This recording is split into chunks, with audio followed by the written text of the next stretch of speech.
Hi everyone.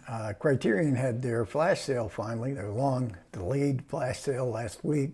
I picked up 5 titles, and so the movie I'm going to talk about today is one of those titles, and at the end of the video, for anybody who's interested, I'll show the other 4 videos that I picked up in the Criterion flash sale. But the movie I want to talk about today is Bergmans Island, and this is from 2021. It's directed by Mia Hansen-Love, starring Vicky, Krieps, and Tim Roth are on the cover here. What is Bergmans Island? Bergmans Island this is Ingmar Bergman, the famous Swedish film director who lived on the island of Faroe for the last few decades of his life.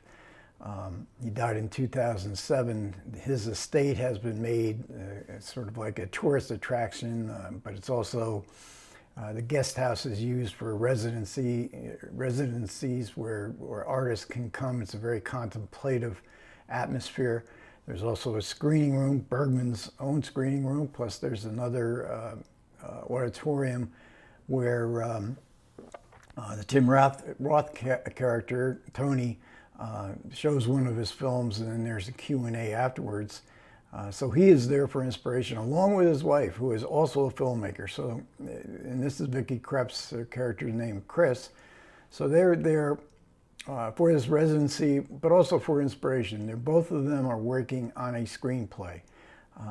Tim Roth is much older and has made a lot more movies, and for him the process is pretty clear and smooth. But Chris, Vicky Krieps' character, she is struggling with her screenplay.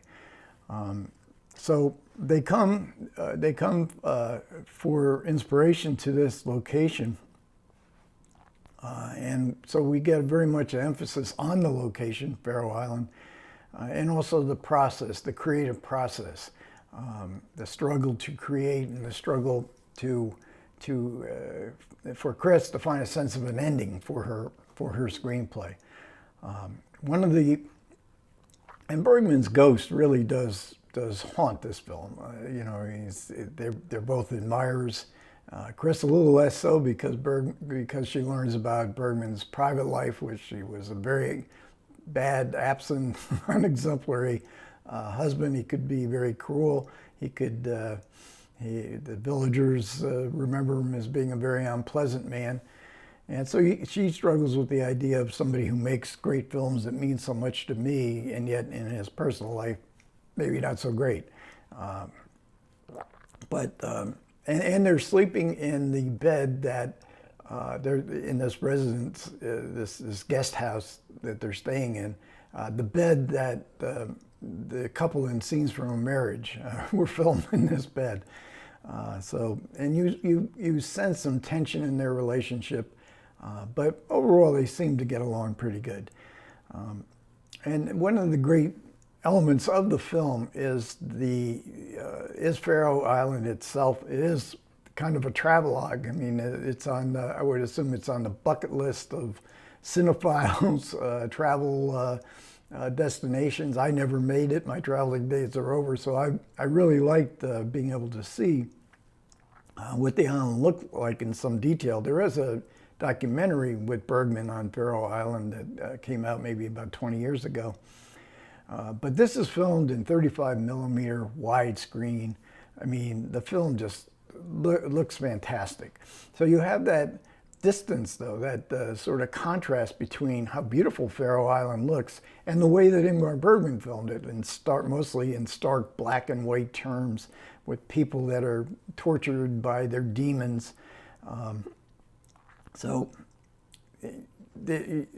As part of this tourist element, because I think at once a year they have like the Bergman Week there, and as part of this tourist element, they have a bus that says the Bergman Safari Bus, and it takes the tourists around to various sites. So, for instance, they go to the site where Through a Glass Darkly was filmed in 1960. I think this was the first film that Bergman filmed on the island of Faroe. And it is about a mentally disturbed woman and with a great deal of hysteria. But the location is very haunting because they're living right on the seaside. There's a pier going out into the ocean. But now, when you go there today on the Bergman safari bus, there is no pier, but there are the rock formations. If you've seen the film, you know there's these very evocative and strange-looking rock formations. There's no house. Everybody's looking, well, where's the house? But the house was just a facade. They filmed all the interiors in Stockholm, in studios in Stockholm. So we have, and it looks beautiful. It's peaceful. It's calm. And when Chris goes there and she looks around and she thinks, you know, there's so much, you know, it's 60 years ago, but that was the era of the director as God, the male director as God, where male directors were allowed to explore their inner demons. And in fact, Bergman is referred to as one of the locals as the demon director. So we have this this contrast between Mia Hansen-Love's film as meditative, calm, and then we have, you know, our memories of Bergman's films, where The Island of Faroe doesn't look anything like this sort of picture postcard world that we see today.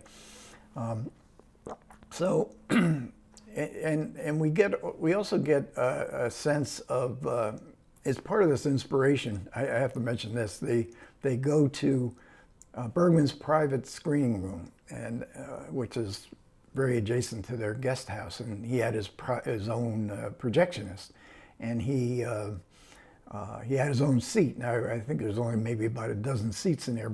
You can sit anywhere you like, but you can't sit in Bergman's seat. That's out of bounds.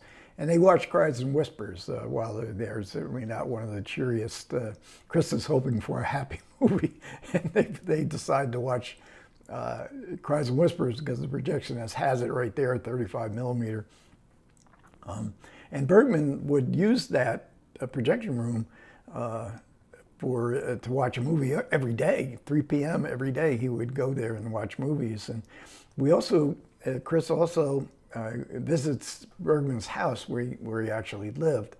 And it's a museum today, and she walks through the library and into the study, and the walls are just lined with VHS tapes and of all kinds of films. I think they said Singing in the Rain was one of his most favorite films, and it's hard to it's hard sometimes to picture Ingmar Bergman watching Singing in the Rain. And also, he in his screening room, I think James Bond films were his favorites as far as how many times he watched the James Bond movies. So we have this process of creation. We have a kind of a relationship that we see in these scenes with Tim Roth and Vicky Krieps, where we have, I think one of the characters calls it the invisible boundaries of relationships. And as far as I've seen only one other Mia Hansen-Love movie, Things to Come, which is streaming on the Criterion channel right now. And that starred Isabelle Huppert. Very good film. Again, we have these invisible boundaries of relationships and sort of the confusion of life, the mystery of life. Now, I mentioned that Vicky Krieps is struggling with her screenplay. So she tells the screenplay story to her husband as they're walking through the beach in the forest of Faroe, and but she can't find an ending. She's looking for an ending. So as she's telling the story, we see this story. We see, ostensibly, we see the movie that she made, that she might be making, and this stars Mia Wasikowski and Anders Lie. And you might remember Anders Lie from the Oslo trilogy, Walking Trier. He was in The Worst Person in the World, a Criterion release last year. They're very good. This story is very good. This story is more Bergman-esque. It's about lost love, the agony of love, betrayal, adultery. So and then at the end we sort of get it sort of melds together with the real story in a kind of meta kind of way. It's very much an autobiographical film. This is sort of like auto fiction kind of thing. All these are memories of Mia Hansen-Love. She was the partner of Olivier Assayas for many, many years. They had 2 children, I think, together. They've been since broken up, but they did in fact come to visit Faroe. Was both big fans, Mia Hansen-Love and Assayas, were big fans of Bergman films. But also the movie within the movie is also based on her own memories of a very, for her, torturous love affair from her teenage years, off and on, and then they're both married to different people. They come to Faroe, so the movie within the movie is also set on Faroe, and to come to a mutual friend's wedding. This is slice of life cinema. This is not, doesn't have great dramatic moments. It's sort of, we in medias res, we sort of enter the film and then we end the film and life goes on.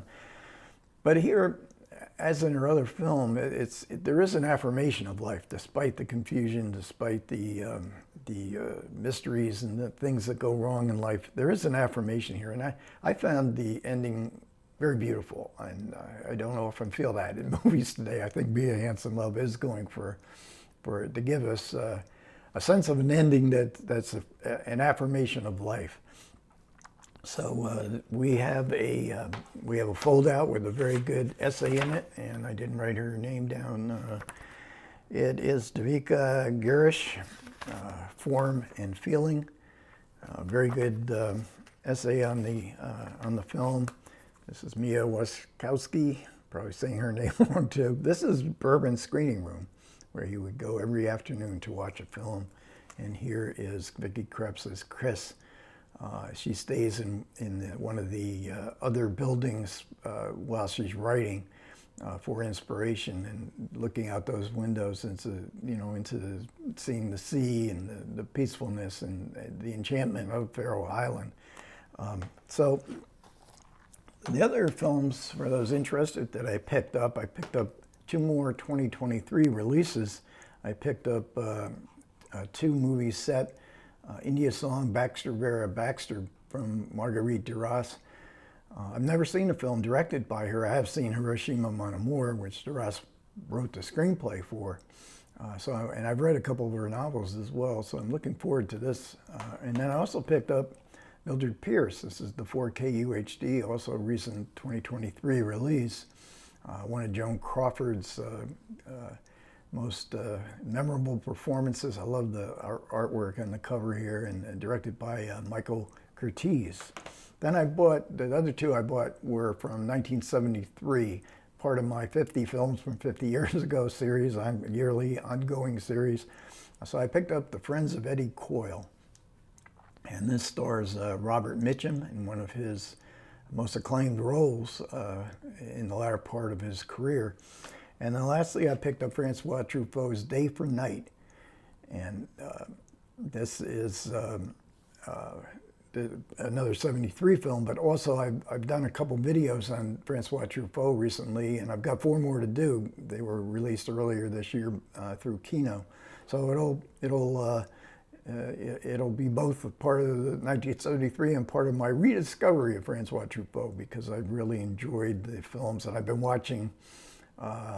There's 11 more films streaming on the Criterion channel, so I've been watching some of those as well. But my next video, as tentatively planned, will be another Criterion new release that just arrived yesterday on its release date, March 28th, and this is one of my favorite films from the 1970s, Chilly Scenes of Winter, starring John Hurd, Mary Beth Hurt, directed by Joan Micklin Silver, from a novel that I loved a lot, which I read in the 1970s by Ann Beatty.